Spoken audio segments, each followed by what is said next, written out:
मानव जन्म भगवान की विशेष कृपा से आत्मोन्नति के लिए मिलता, अपने उद्धार के लिए।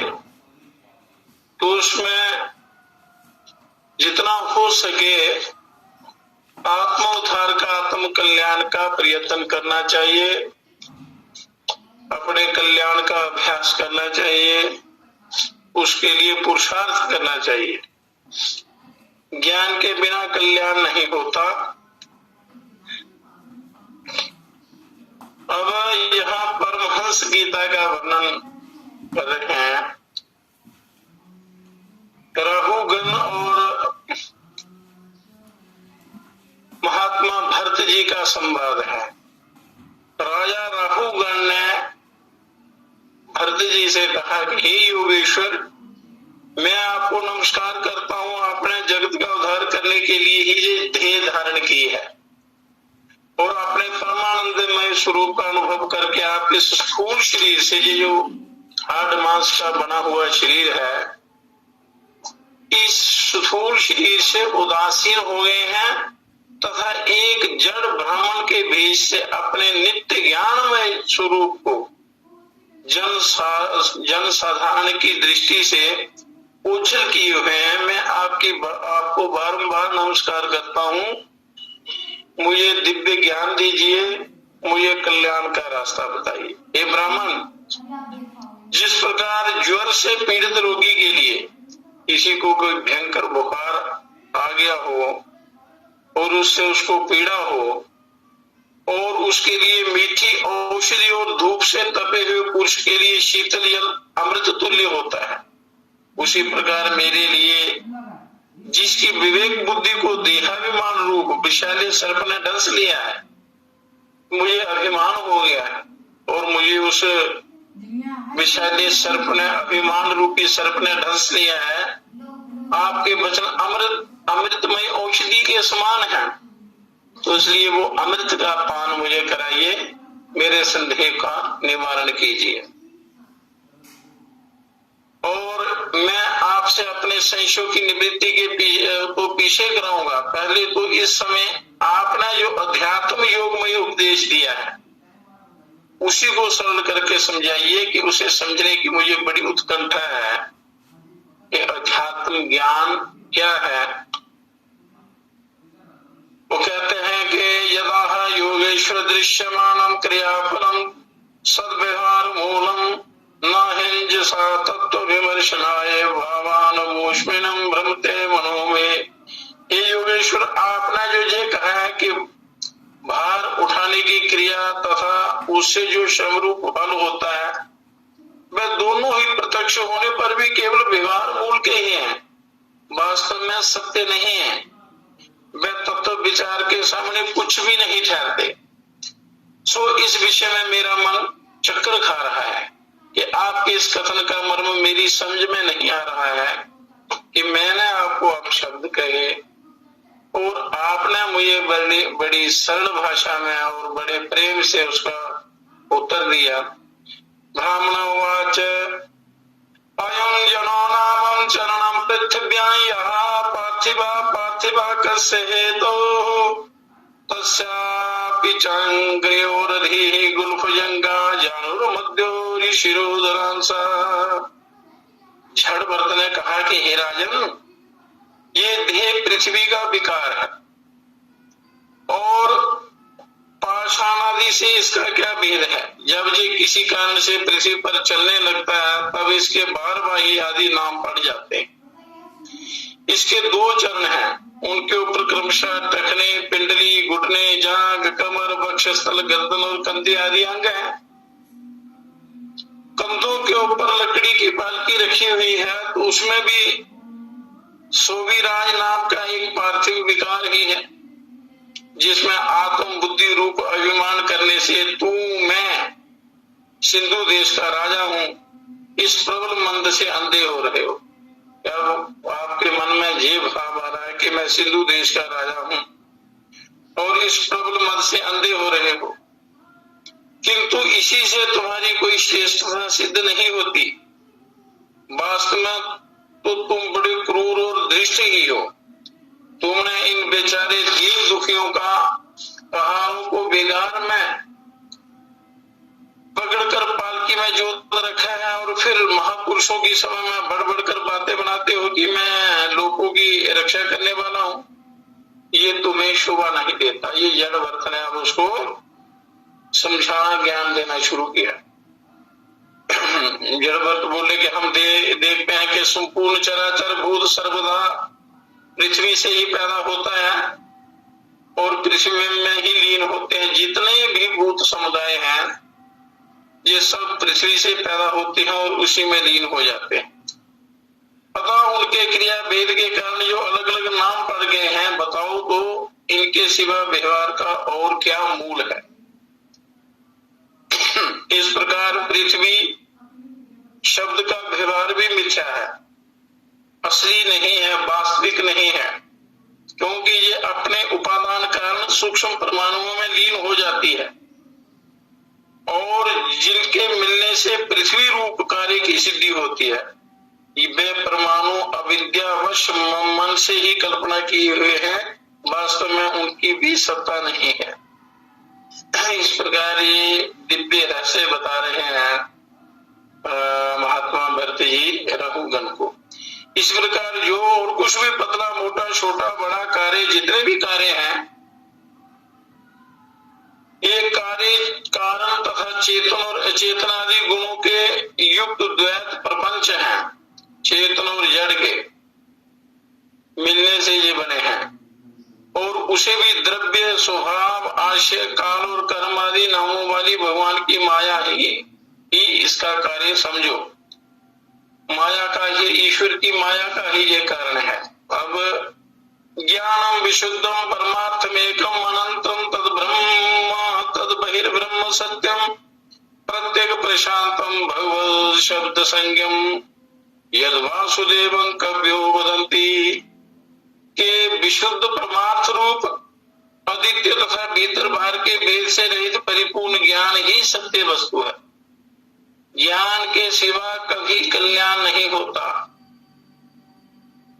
वह सर्वांतर वर्ग और सर्वथा निर्विकार है, उसी का नाम भगवान है और उसी को पंडित जन वासुदेव कहते हैं। हे रघुगण, महापुरुषों की चरणों की धूली से अपने को नहलाए बिना केवल तप यज्ञ आदि वैदिक कर्म, अन्नादि के दान, अतिथि सेवा, दीन सेवा आदि गृहस्थोचित धर्मानुष्ठान, वेदों का पाठ अथवा जल अग्नि या सूर्य की उपासना आदि किसी भी साधन से ये परमात्मा ज्ञान प्राप्त नहीं हो सकता। इसका कारण यह है कि महापुरुषों के समाज में सदा पवित्र कीर्ति श्री हरि के गुणों की चर्चा होती रहती है, जिससे विषय वार्ता तो पास नहीं फटकने पाती। अगर विषय वार्ता पास में आ जाए, विषय भोगों की चर्चा, तो मनुष्य उसमें फंस जाता है, उसका उद्धार नहीं होता, कल्याण नहीं होता।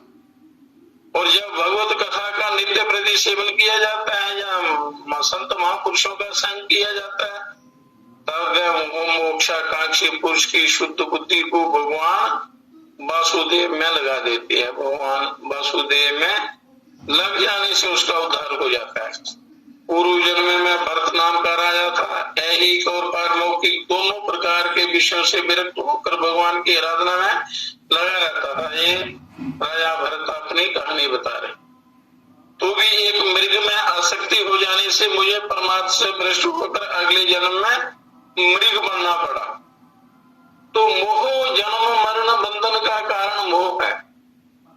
इसलिए इतना बड़ा ज्ञानी साधक होने पर भी एक छोटे से थोड़े से मोह के कारण मुझे ये जन्म लेना पड़ा, मृग का जन्म लेना पड़ा। हे वीर, भगवान श्री कृष्ण की आराधना के प्रभाव से उस मृग योनि में भी मेरी पूर्व जन्म की स्मृति लुप्त नहीं हुई।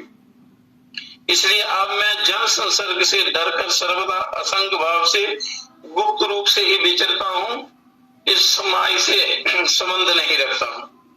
इसलिए विरक्त महापुरुषों के सत्संग से प्राप्त ज्ञान रूप खड्ग के द्वारा, ज्ञान रूपी तलवार के द्वारा मनुष्यों को इस लोक में ही अपने मोह बंधन को काट डालना चाहिए और फिर श्री हरि की लीलाओं के कथन और श्रवण से भगवत स्मृति बनी रहने के कारण वह बड़ी आसानी से ही संसार मार्ग को पार करके भगवान को प्राप्त कर सकता है ये जीव। कि उसको ईश्वर की प्राप्ति का साधन बता रहे हैं राजा भरत, महात्मा भरत जी राजा रघुगण को। क्योंकि जब तक अंदर जिज्ञासा नहीं होती, अपने कल्याण की भावना नहीं होती, तो मनुष्य को वो संग प्राप्त नहीं होता, मार्गदर्शन प्राप्त नहीं हो सकता, मनुष्य उस पर विचार नहीं करता और उसका उद्धार नहीं होता। अब भगवान श्री कृष्ण अर्जुन को बता रहे हैं, उसको दिव्य ज्ञान दे रहे हैं। भगवान मुमुक्षु पुरुषों का उदाहरण देते हुए अर्जुन को निष्काम भाव पूर्वक अपना कर्तव्य कर्म करने की आज्ञा देते हैं। एक कर्तव्य कर्म किए बिना इस जीव का उद्धार नहीं होता।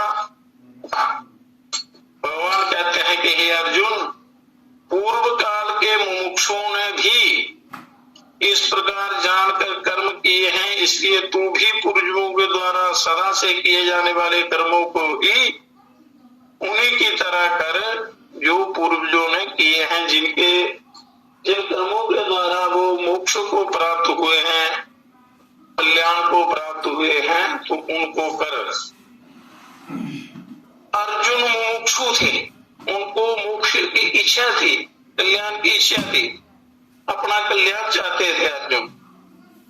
तो परंतु युद्ध रूप से प्राप्त अपने कर्तव्य कर्म को करने में उन्हें अपना कल्याण नहीं दिखता। वे उसको घोर कर्म समझकर उसका त्याग करने चाहते हैं। इसलिए भगवान अर्जुन को पूर्व काल के मुमुक्षु पुरुषों का उदाहरण देते हैं कि उन्होंने भी अपने अपने कर्तव्य कर्मों का पालन करके कल्याण की प्राप्ति की है। बड़े बड़े ऋषि मुनि तपस्वी हुए, इसलिए तुम्हें भी उनकी तरह अपने कर्तव्य का पालन करना चाहिए। तीसरे अब भगवान कहते हैं कि विवस्वान, मनु, इक्ष्वाकु आदि का उदाहरण देकर भगवान ने जो बात कही थी पहले पिछले अध्याय में, वही बात अब यहाँ कह रहे हैं। शास्त्रों में ऐसी प्रसिद्धि है कि मुमुक्षा जागृत होने पर, मतलब कल्याण की कामना जागृत होने पर कर्मों का स्वरूप से त्याग कर देना चाहिए, क्योंकि मुमुक्षा के बाद मनुष्य कर्म का अधिकारी नहीं होता, प्रत्युत ज्ञान का अधिकारी हो जाता है। परंतु जहां भगवान कहते हैं कि मुमुक्षु ने भी कर्मयोग का तत्व जानकर कर्म किए हैं, कर्म करने ही पड़ते हैं, इसलिए मुमुक्षा जागृत होने पर भी अपने कर्तव्य कर्मों का त्याग नहीं करना चाहिए। प्रत्युत निष्काम भाव पूर्वक कर्तव्य कर्म करते रहना चाहिए, कर्तव्य कर्म करते रहना चाहिए, अन्यथा कल्याण नहीं होता। तो कर्मयोग का तत्व है कर्म करते हुए योग में स्थित रहना और योग में स्थित रहते हुए कर्म करना। योग मतलब ईश्वर से योग अपने लिए होता है। कर्मों को करना और ना करना दोनों अवस्थाएं हैं। ये अवस्थाएं हैं, कर्म करना और कर्म ना करना दोनों ही प्रवृत्ति है। प्रवृत्ति और निवृत्ति दोनों से ऊंचा उठ जाना योग है, और योग संपूर्ण निवृत्ति है, पूर्ण निवृत्ति कोई अवस्था नहीं है। इसलिए कर्म करना और कर्म ना करना, इन दोनों स्थितियों से ऊंचा उठ जाना है अपने। अब भगवान ने कहा है कि कर्मफल में मेरी स्प्रिया नहीं है, इसलिए मुझे कर्म नहीं बांधते। भगवान कहते हैं कि मुझे उन कर्मों से कोई लेना देना नहीं है, अब मुझे कर्म नहीं बांधते, क्योंकि कर्मों में मेरी स्प्रिया या मेरा मोह राग नहीं है। यो मनुष्य कर्म करने की इस विद्या को जानकर फलेच्छा के साथ फलेच्छा का त्याग करके कर्म करता है वह कभी कर्मों से नहीं बनता। फलेच्छा से ही मनुष्य कर्मों से बनता है, इच्छा ही बांधने वाली है। तो फले सक्तो निबद्धते, और जिनको कर्म के फल में आसक्ति नहीं है, कर्म उसको बांध नहीं सकते, वो उसका ये विषय कुछ बिगाड़ नहीं सकते। अगर मनुष्य अपने सुख भोग के लिए, धन मान बढ़ाई स्वर्ग आदि की प्राप्ति के लिए कर्म करता है तो वह कर्मों से बांध देते हैं, ये सिद्धांत है। परंतु यदि उसका लक्ष्य संसार नहीं है, मतलब ये संसार के जो पैदा होने वाले नष्ट होने वाले पदार्थ हैं, अगर उस जीव का वो लक्ष्य नहीं है, प्रत्युत वह संसार से संबंध विच्छेद करने के लिए ही निस्वार्थ सेवा भाव से कर्म करता है, तो कर्म उसको बांधने वाले नहीं होते।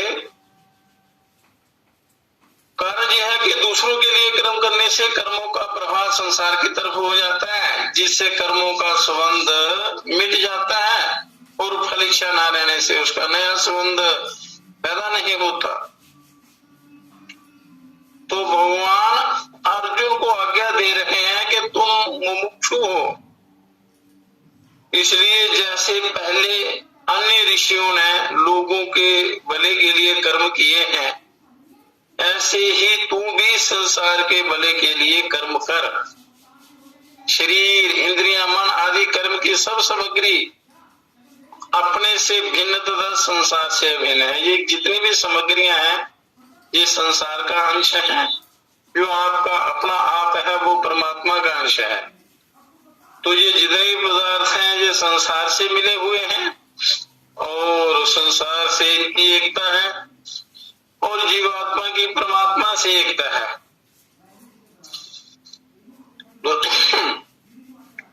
जो चीज संसार की है वो संसार से अभिन्न है और जो चीज जो परमात्मा का अंश है वो परमात्मा से अभिन्न है। इसलिए तो इस संसार से जो तेरा संबंध है, संसार से जो संबंध मान रखा है, जो इन पदार्थों को जो महत्ता दी है उसका त्याग करके निष्काम भाव से दूसरों के भले के लिए कर्म कर, तो उससे तेरा कर्म योग सिद्ध हो जाएगा, तो मोक्ष को प्राप्त हो जाएगा, तेरा जीवन सफल हो जाएगा। तो ज्ञान योग में पहले कर्म करने के अभिमान का त्याग किया जाता है, फिर फलेच्छा का त्याग अपने आप होता है। कर्म योग में पहले फलेच्छा का त्याग किया जाता है, फिर कर्तृत्व अभिमान का त्याग बड़ी आसानी से हो जाता है। ये कर्म करने की ये युक्ति है, ये कला है। अब भगवान कहते हैं कि कर्मों को तत्व से जानना चाहिए। वो कैसे जानना है? किम कर्मेति कव्यो अप्यत्र मोहिता ततः कर्मं प्रवक्ष्यामि यज्ञात्मा मोक्ष से अशुभात्। कर्म क्या है और अकर्म क्या है, इस प्रकार इस विषय में विद्वान भी मोहित हो जाते हैं। अतः वह कर्म तत्व मैं तुझे भली भांति कहूंगा जिसको जानकर अशुभ संसार बंधन से तू मुक्त हो जाएगा। और संसार ये जीवन मिला ही मुक्ति के लिए है। आमतौर पर मनुष्य शरीर और इंद्रियों की क्रियाओं को ही कर्म मान लेते हैं। शरीर और इंद्रियों की जो क्रियाएं हैं मनुष्य उनको कर्म मान लेते हैं, तथा शरीर और इंद्रियों की क्रियाएं बंद होने को अकर्म मान लेते हैं। परंतु भगवान ने शरीर वाणी और मन के द्वारा होने वाली मात्र क्रियाओं को कर्म मानना है। भाव के अनुसार ही कर्म की संज्ञा होती है। जो भाव है आपका मूल परमात्मा देखते हैं आपका अपना भाव। भाव बदलने पर कर्म की संज्ञा बदल जाती, तो जो फल है वो आपको भाव के अनुसार मिलेगा। जैसे कर्म स्वरूप से सात्विक दिखता हुआ भी यदि कर्ता का भाव राजस या तामस होता है तो वह कर्म भी राजस या तामस हो जाता है। अगर कोई सात्विक कर्म है, स्वरूप से वो सात्विक है, पर मनुष्य कर्म किस भाव से करता है, उसमें राजस भाव है, तामस भाव है या सात्विक भाव है, तो उसके भाव के अनुसार उस कर्म की संज्ञा हो जाती है। जैसे कोई देवी की उपासना रूप कर्म कर रहा है जो स्वरूप से सात्विक है, परंतु यदि कर्ता उसे किसी कामना की सिद्धि के लिए करता है तो वह कर्म राजस हो जाता है। मतलब कारण आपका भाव हुआ, आपकी जो भावना है वो भी। और किसी का नाश करने के लिए करता है तो वही कर्म तामस हो जाता है। तो आपकी सोच कैसी है, आपका भाव कैसा है। भाव 3 प्रकार का होता है, सात्विक, राजस और तामस। कर्म चाहे सात्विक हो, पर अगर भाव आपका तामसिक हो जाए तो वो कर्म भी तामस हो जाता है।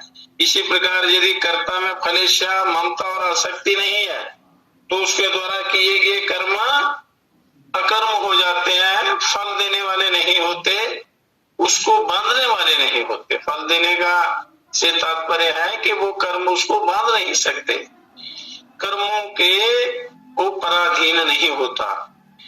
तात्पर्य यह है कि केवल बाहरी क्रिया करने से या ना करने से कर्मों के असली स्वरूप का ज्ञान नहीं होता है।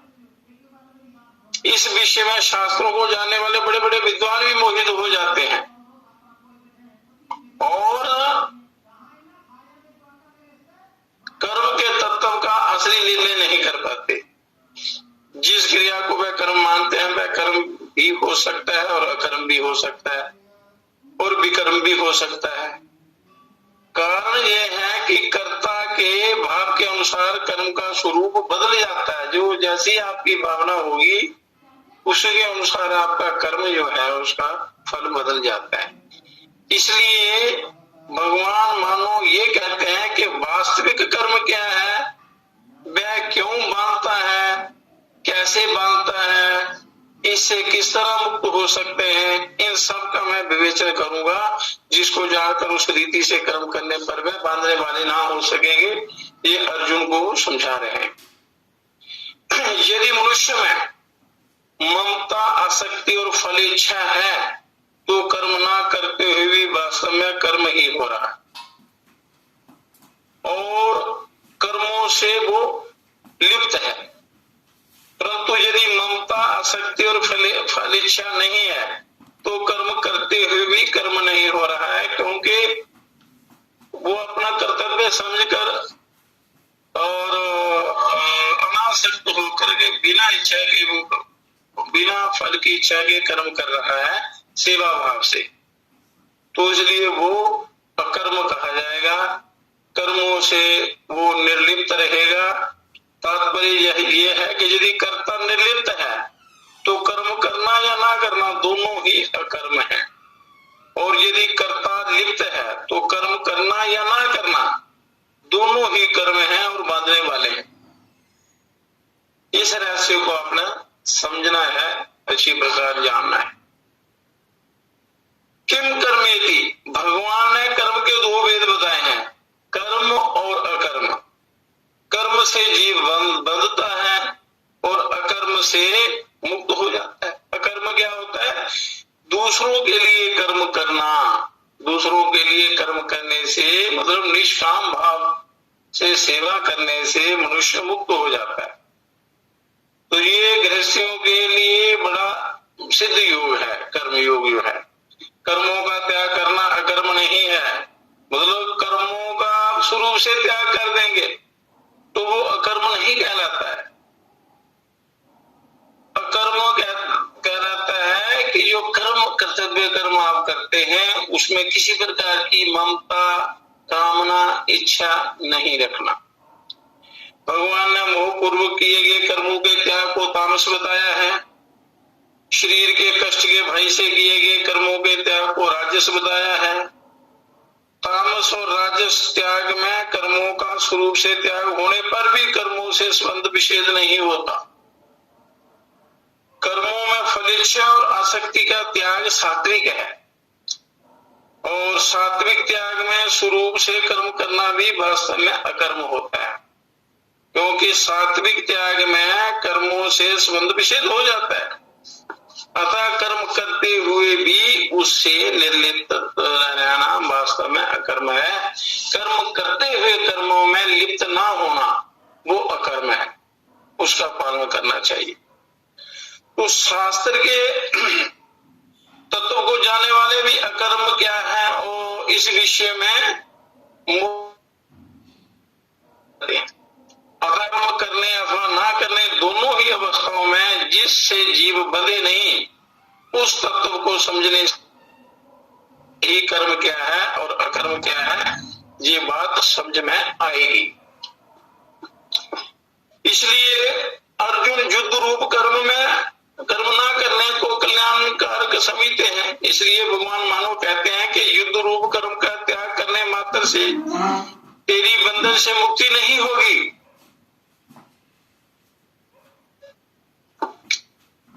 प्रत्युत युद्ध करते हुए भी तू अकर्म अवस्था को प्राप्त करता है कि युद्ध करना तेरा कर्तव्य है, पर युद्ध अपने लिए नहीं करना, युद्ध धर्म की रक्षा के लिए करना है, अपना कर्तव्य समझकर करना है, संसार की सेवा के लिए करना है। अकर्म क्या है अथवा अकर्म क्या है इस तत्व को भी तू समझ। निर्लिप्त रहते हुए कर्म करना, कर्म करते हुए निर्लिप्त रहना, यही वास्तव में अकर्म अवस्था है। तो कव्यो अप्यत्र मोहिता, भगवान कहते हैं कि हे अर्जुन, साधारण मनुष्यों में इतनी सामर्थ्य नहीं है कि वह कर्म और कर्म का तात्विक निर्णय कर सके। शास्त्रों के ज्ञाता बड़े बड़े विद्वान भी इस विषय में भूल कर जाते हैं। कर्म और अकर्म का तत्व जानने में उनकी बुद्धि भी चकरा जाती है। तात्पर्य ये हुआ कि इनका तत्व या तो कर्मयोग से सिद्ध हुए अनुभवी तत्व के महापुरुष जानते हैं या भगवान जानते हैं। तो जीव कर्मों से बंधा है तो कर्मों से ही मुक्त होगा। मतलब वही कर्म बांधने वाला भी होता है और मुक्त करने वाला भी होता है। उसमें सिर्फ भाव की महिमा है।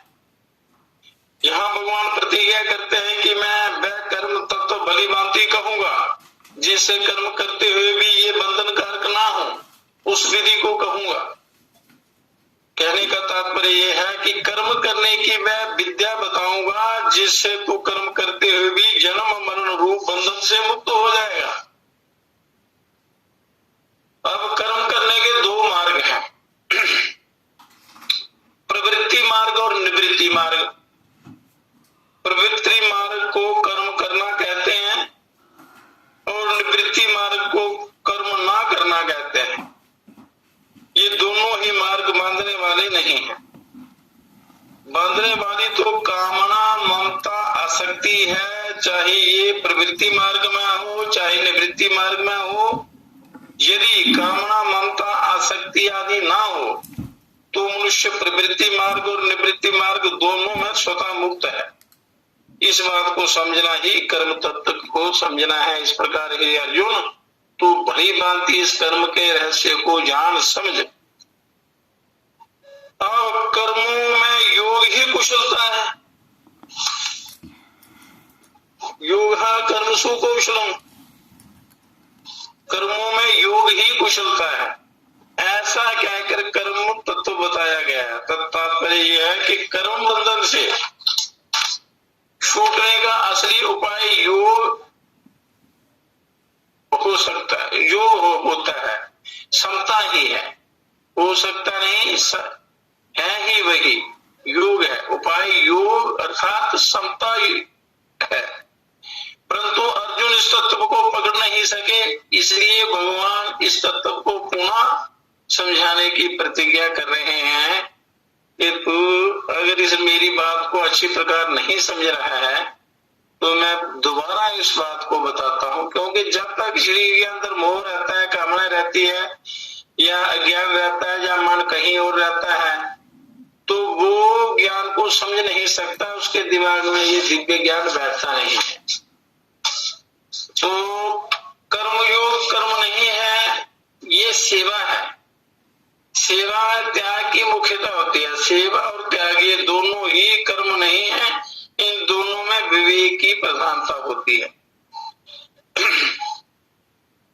तो अब इसमें मार्मिक बात क्या है? कर्मयोग, मनुष्य को कर्मयोग करना चाहिए। तो कर्मयोग का तात्पर्य है कर्म संसार के लिए और योग अपने लिए।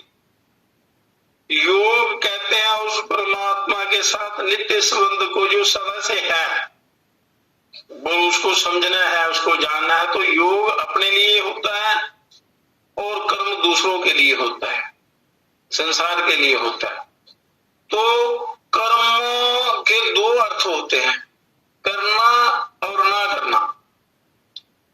कर्म करना और ना करना ये दोनों प्राकृत अवस्थाएं हैं।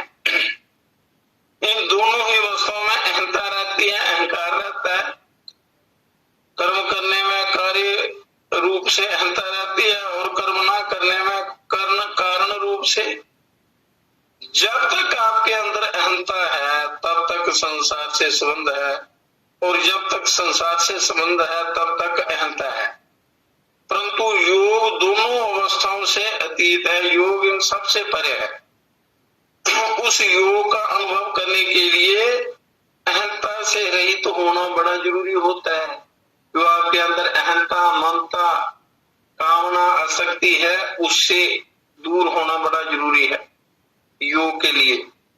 तो अहंता से रहित होने का उपाय है, जो आपके अंदर अहंता है उससे रहित होने का उपाय है कर्म करते हुए अथवा ना करते हुए योग में स्थित रहना। और योग में मतलब समता में स्थित रहना है अपने। योग में स्थित रहते हुए कर्म करना अथवा ना करना, तात्पर्य यह है कि कर्म करने अथवा ना करने दोनों अवस्थाओं में निर्लिप्तता रहे, निर्लिप्त रहना है अपने। मतलब राग द्वेष उसमें लिप्त नहीं होना, असंग रहना है, अपने आप में रहना है। योगवस्था गुरु कर्माणि, कर्म करने से संसार में और कर्म ना करने से परमात्मा में प्रवृत्ति होती। ऐसा मानते हुए संसार से निवृत्त होकर एकांत में ध्यान और समाधि लगाना भी कर्म करना ही है। एकांत में ध्यान और समाधि लगाने से तत्व का साक्षात्कार होगा। इस प्रकार भविष्य में परमात्म तत्व की प्राप्ति करने का भाव भी कर्म का सूक्ष्म रूप है। कारण यह है कि करने के आधार पर ही भविष्य में तत्व प्राप्ति की आशा होती है। परंतु परमात्म तत्व करने और ना करने दोनों से परे है। इसका कर्म करने या ना करने से कोई संबंध नहीं है, इनसे परे है। तो भगवान कहते हैं कि मैं वह कर्म तत्व कहूंगा जिसे जानने से तत्काल परमात्मा की प्राप्ति हो जाएगी। इसके लिए भविष्य की अपेक्षा नहीं है, क्योंकि परमात्म तत्व संपूर्ण देश, काल, वस्तु, व्यक्ति, परिस्थिति, शरीर, इंद्रियां, मन, बुद्धि, प्राण आदि में समान रूप से परिपूर्ण है। मनुष्य अपने को यहाँ मानता है, परमात्मा वही है। कर्म करते समय अथवा ना करते समय दोनों अवस्थाओं में परमात्म तत्व का हमारे साथ संबंध ज्यों का त्यों रहता है, ये सदा रहता है। केवल उस संबंध को आपने पहचानना है। केवल प्रकृति जन्य क्रिया और पदार्थ से संबंध मानने के कारण ही उसकी अनुभूति नहीं होती है। केवल हम संसारिक कर्मों के द्वारा ही ईश्वर को प्राप्त करना चाहते हैं, तो और उसमें अपना ममत्व रखते हैं, इसके कारण ही हमें उसकी अनुभूति नहीं होती है। वो इन दोनों से परे है। अहंता पूर्वक किया हुआ साधन और साधना का अभिमान जब तक रहता है तब तक अहंता मिटती नहीं।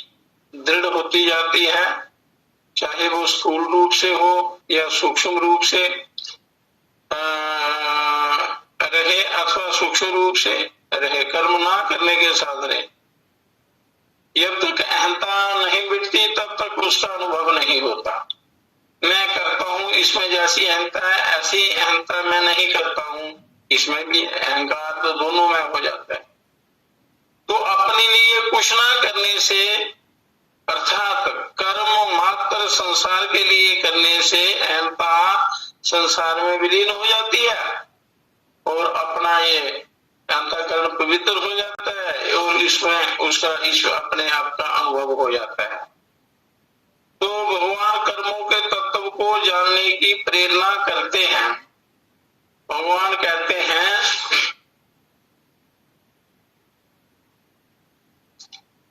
कर्मणो हेपि बोधव्यम बोधव्यम च विकर्मणा अकर्मणश्च बोधव्यम गहना कर्मणो गति। कर्मों का तत्व भी जानना चाहिए और अकर्म का तत्व भी जानना चाहिए तथा विकर्म का तत्व भी जानना चाहिए, क्योंकि कर्मों की गति गहन है अर्थात समझने में बड़ी कठिन है। इसलिए कर्म अकर्म और विकर्म इन तीनों को तत्व से जानना है, आपने अच्छी प्रकार जानना है, क्योंकि कर्म की गति बड़ी गहन है। बड़े बड़े विद्वान भी चकरा जाते हैं कर्म के रहस्य को समझने में,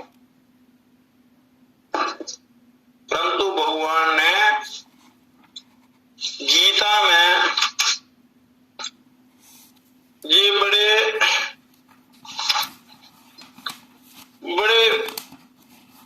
विस्तृत रूप से बताया गया है। तो अब कर्म क्या है, अकर्म क्या है और विकर्म क्या है, इसको आपने तत्व से जानना है। ये रहस्य कल बताएंगे, कर्म अकर्म और विकर्म। और फिर भगवान यो इन कर्म अकर्म विकर्म को अच्छी प्रकार जान लेता है तो फिर उसकी प्रशंसा करते हैं और उसको क्या फल मिलता है, क्या उसकी गति होती है, उसके विषय में वर्णन करते हैं। तो ये कथा कल करेंगे। अब थोड़ा सा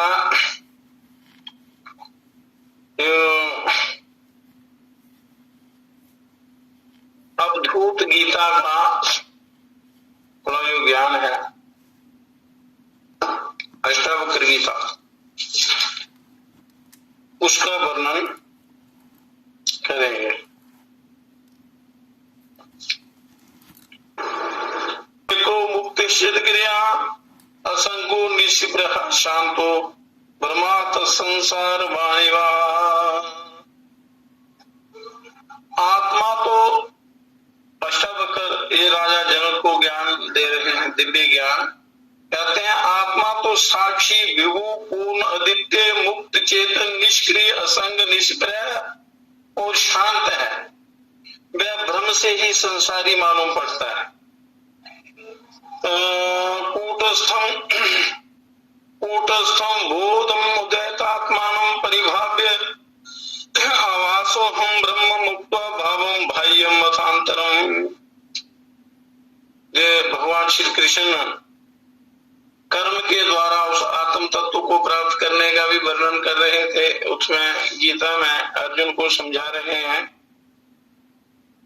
तो क्रम से वो कर्म योग, फिर ज्ञान योग, भक्ति योग, ज्ञान योग, अध्यात्म योग के विषय में आगे क्रमानुसार वो प्रसंग आगे आएगा। अब यहाँ यो अष्टावक्री उस राजा जनक को दिव्य ज्ञान दे रहे हैं। अध्यात्म ज्ञान बड़ा ऊंचा ज्ञान है। मैं चिदाभास करता भोक्ता जीव हूँ, इस भ्रम को तथा बाह्य और भीतर के शुद्ध भाव को, द्वंद्व भाव को छोड़कर तुम अपने आप को अद्वितीय बोध स्वरूप और कूटस्थ अनुभव करो। जो द्वंद्व है आपके अंदर उनको त्याग कर अपने आप को बोध स्वरूप और कूटस्थ अनुभव करना चाहिए, तो तुरंत आपके ये सारे द्वैत भाव मिट जाएंगे, अपना अपने स्वरूप का अनुभव हो जाएगा। अब कहते हैं देहाभिमानम पाशेनम चिरे बद्धोसी पुत्र का बोधहम ज्ञान खड्गेनम तम निष्कृत्य सुखी भव। हे वत्स, तुम चिरकाल से देहाभिमान के फंदे में फंस रहे हो। मैं बोध स्वरूप हूं, ज्ञान की इस तलवार से उसे काटकर सुखी हो जाओ। ज्ञान से तुम परम सुखी हो जाओ, ज्ञान रूपी खड्ग से इस अज्ञान को काटकर तुम अपने स्वरूप को जानो और सुखी हो जाओ। निसंगो निष्क्रियो असि तुम सुप्रकाशो निरंजना अयमे विहिते बंधा समाधि मनुतिष्ठसि। तुम असंग अक्रिय स्वयं प्रकाश और मल रहित अत्यंत शुद्ध हो। यही बात भगवान श्री कृष्ण जी ने अर्जुन को समझाई है। तो तुम्हारा बंधन तो यही है कि तुम समाधि का अनुष्ठान करते हो। स्वरूप स्वतः सिद्ध है, साध्य नहीं है। जो आपका स्वरूप है, जो आपका अपना आप है, वो स्वयं सिद्ध है, स्वतः सिद्ध है। उसके लिए कुछ भी करना नहीं पड़ता, केवल अपने झूठे अध्यास को, ये झूठा जो भ्रम है, इस संसार के साथ जो ममत्व है, जो कामना है, जो इच्छा है, जो संसार से संबंध है, उसको आपने त्यागना है मन से। और अपना स्वरूप तो स्वतः सिद्ध है। तो ये संपूर्ण दृश्य प्रपंच तुमसे भरपूर है और वस्तुतः तुम में ही ओतप्रोत है। तुम शुद्ध बुद्ध स्वरूप हो और तुम क्षुद्र चित्त वाले मत बनो। ये छोटी ये विचार मत रखो कि यो तुम हो नहीं, आप वो होने का आप वो कोशिश करते हो। आप तो नित्य हो और अनंत हो और आदि अंत रहित हो, अमर हो, अजर अमर हो और अनंत स्वरूप हो। फिर तुम इस नाशवान संसार में जो अपना मन संबंध स्थापित करते हो, मन जोड़ते हो, तो ये बड़ा भारी अनिष्ट कारक है। इससे आपका ज्ञान ढक जाता है। इसलिए समझना कि ये भाव रखना चाहिए कि मैं शुद्ध हूँ, आनंद स्वरूप हूँ और ईश्वर रूप हूँ, वो ईश्वर का ही स्वरूप हूँ। संसार मेरे में नहीं है, मैं संसार का नहीं हूँ। तुम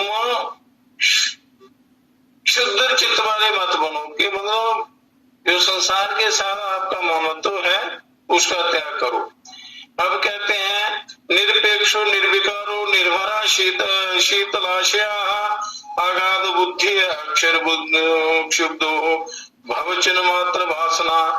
तुम किसी से अपेक्षा मत रखो, विकृत मत हो, अपने में विकार मत आने दो, चिंता मत करो और भार रहित हो जाओ, चिंता मुक्त हो जाओ और अंतःकरण को शीतल रखो। तुम्हारी बुद्धि की था किसी को ना मिले, वह अनंत में लगी रहे, संसार में ना लगे।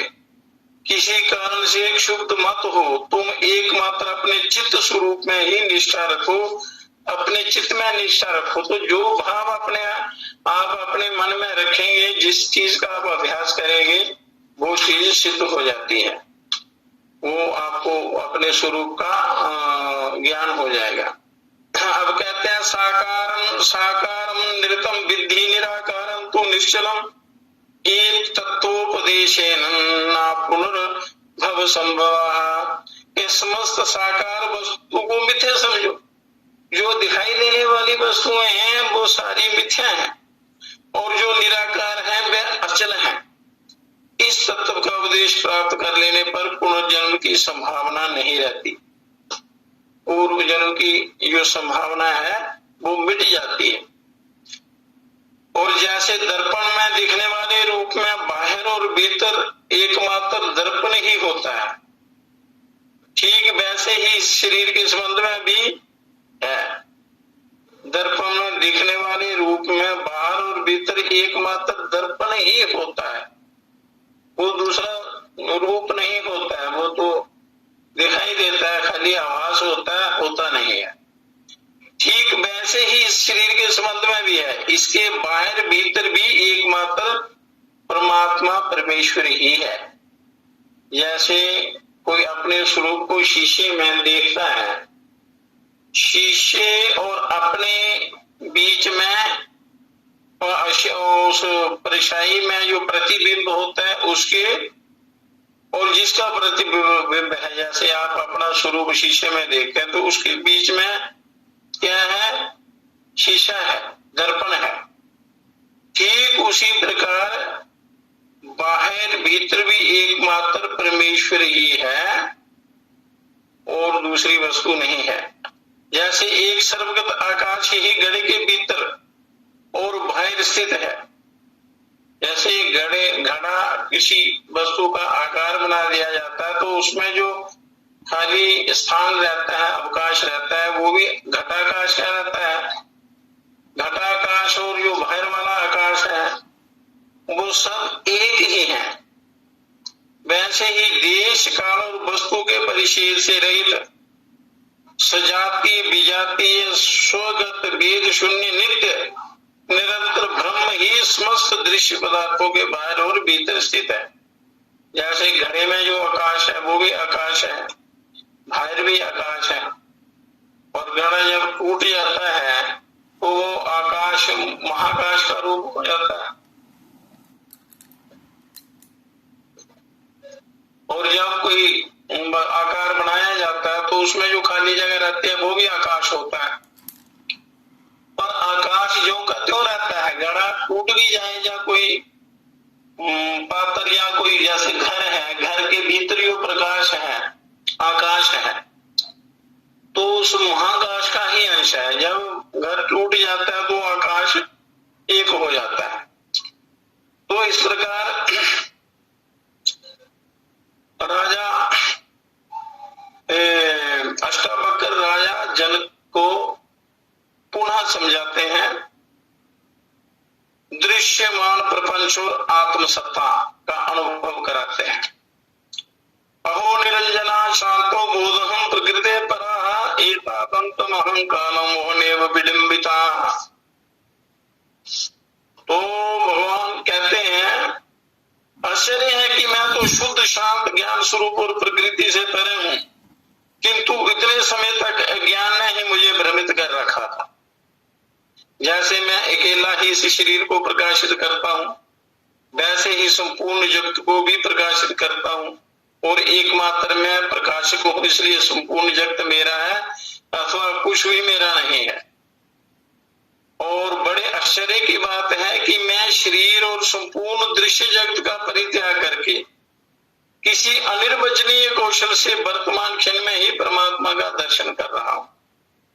जैसे तरंग, फेन और बुदबुदे जल से अलग नहीं है। तरंग भी जल की है, फेन भी जल का ही रूप है, और उसमें जो बुलबुले बुदबुदे वो भी जल रूप ही है, उससे अलग नहीं है। वैसे ही ये दृश्यमान प्रपंच भी आत्म सत्ता से अलग नहीं है, क्योंकि ये अपना ही बनाया हुआ है। जैसे विचार करने पर वस्त्र तनु मात्र ही, तंतु मात्र ही, वैसे ही विचार करने पर ये संपूर्ण विश्व आत्म सत्ता मात्र ही है। जैसे शर्करा गन्ने के रस से बनी है और उससे व्याप्त हो रही है, वैसे ये संपूर्ण विश्व मुझसे बना है और मुझसे ही व्याप्त है। इस आत्म तत्व से ही बना है और आप अपने आप में ही वो व्याप्त है। आत्मज्ञान जगद आत्मज्ञानाद जगद भाति आत्मज्ञानन्न भासते रज्जव ज्ञानाद दहिर भाति तज्ज ज्ञानाद भासते नाही। कहते हैं कि अपने आप को ना जानने से ही जगत की सत्यता प्रतीत होती है। जब तक आपको अपने स्वरूप का ज्ञान नहीं है तब तक तक इस नाशवान संसार को ही आप सत्य मानेंगे, और वो मान्यता गलत है, क्योंकि ये सत्य है नहीं, नाशवान है। वो ऐसा क्यों होता है? क्योंकि अपनी जानकारी नहीं है, अपने स्वरूप को जाना नहीं है। जब तक अपने स्वरूप का ज्ञान नहीं होता तब तक संसार सच्चा मालूम होता है, और अपने आप को जान लेने पर नहीं होती ऐसी प्रतीति। रस्सी को ना जानने से सांप की प्रतीति होती है, जानने पर नहीं। जैसे कहीं दूर से आप कोई रस्सी देखते हैं तो उसमें सर्प की भ्रांति हो जाती है, कहीं सांप ना हो।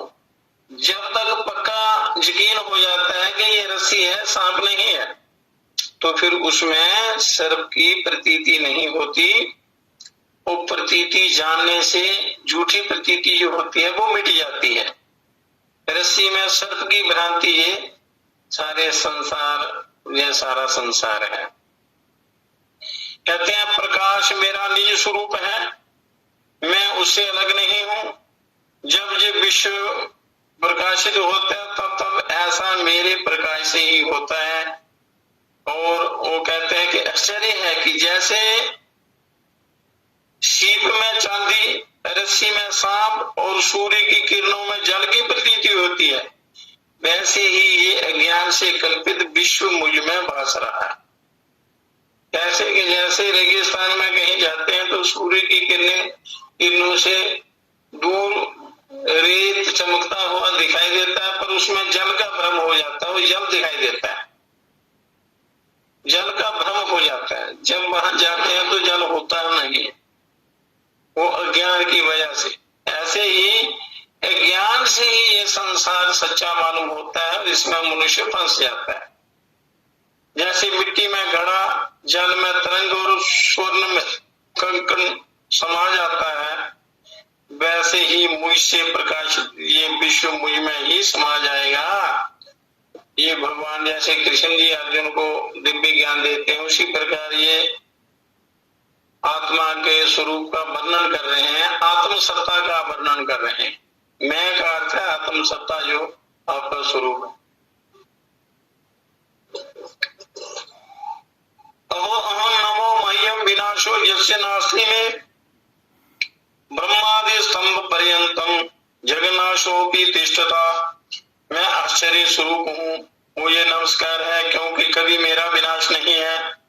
ब्रह्मा से लेकर तिनके तक संपूर्ण विश्व का नाश होने पर भी मैं स्थित रहता हूँ। मैं मतलब आपका जो अपना स्वरूप है वो स्थित रहता है, उसका कभी नाश नहीं होता।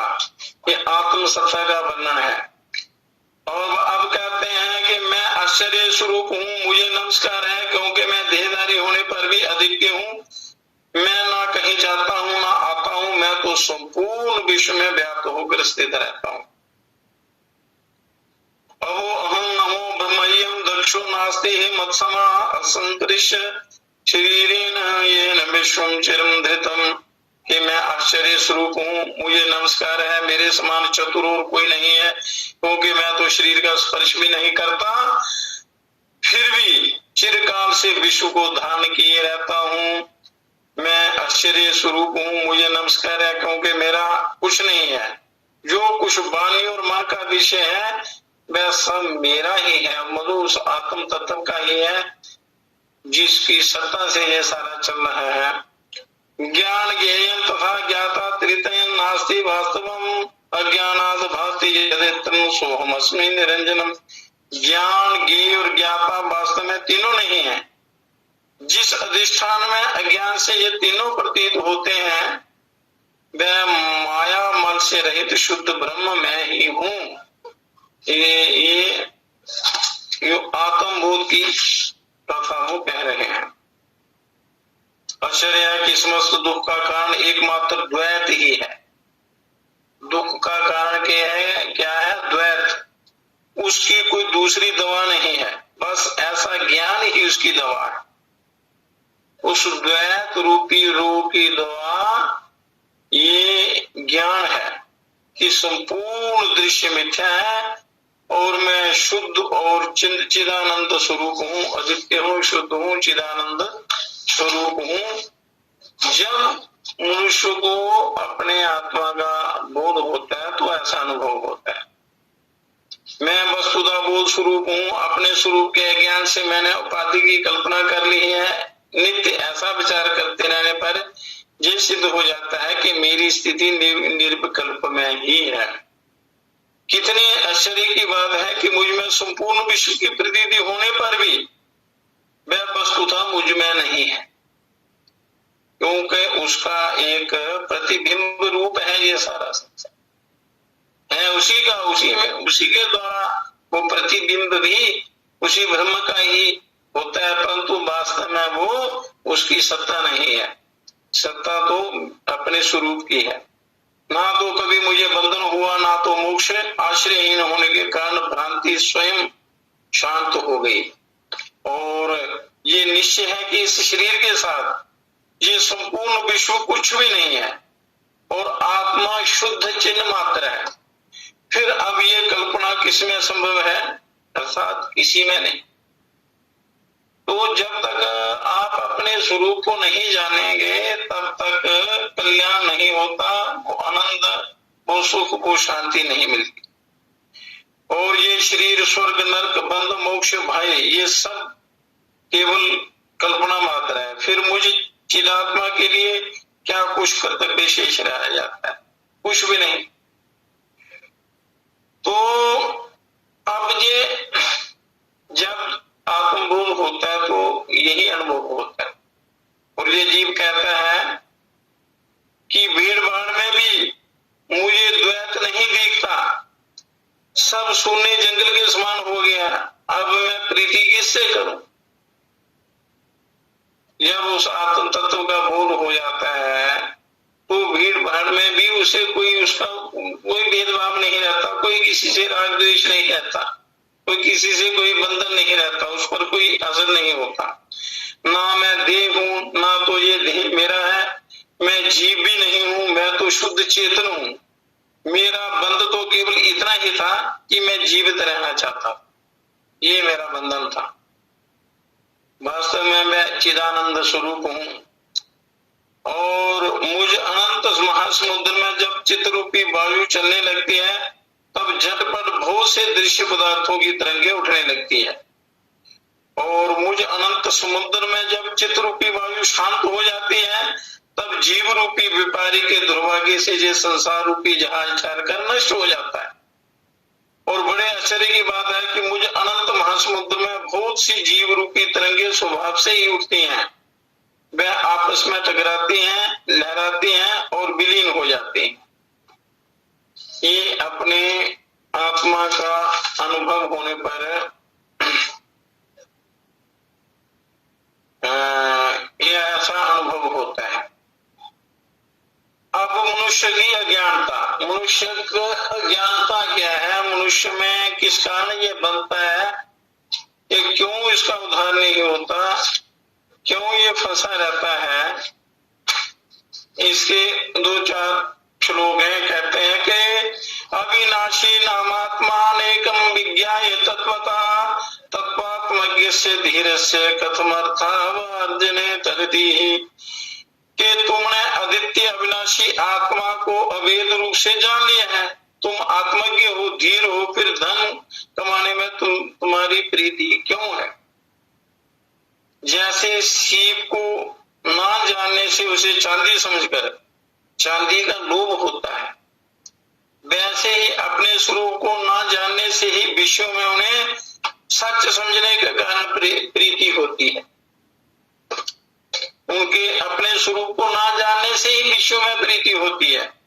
और विश्व जो है ये फंसाने वाले हैं, बांधने वाले हैं, अपना पतन करने वाले हैं।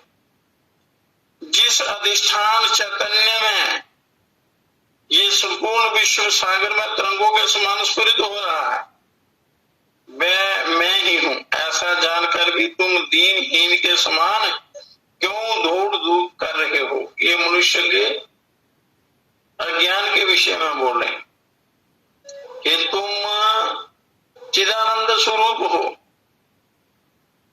फिर तुम दीनहीन के समान क्यों दौड़ धूप में घूम रहे हो?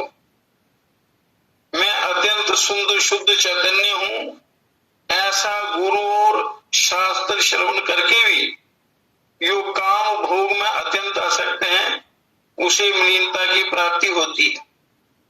जैसे कि शास्त्र के श्रवण, गुरु और शास्त्र के श्रवण करने पर भी जिसको ज्ञान नहीं होता और विश्व भोगों में जो अत्यंत आसक्त है उसे मलिनता की प्राप्ति होती है, वो मलिन हो जाता है, उसका कल्याण नहीं होता। और बड़े आश्चर्य की बात है कि संपूर्ण दृश्य पदार्थों में अपने को और अपने में समस्त दृश्य पदार्थों को जानने वाले विवेकीशील पुरुष के चित्त में भी ममता बनी रह जाती है और ममता ही पतन का कारण होती है। परम अज्ञात वस्तु में निष्ठा होने पर और आत्मा का दृढ़ निश्चय हो जाने पर भी बड़े आश्चर्य की बात है कि पूर्वाभ्यास के कारण तुम काम के अधीन होकर विकल हो जाते हो।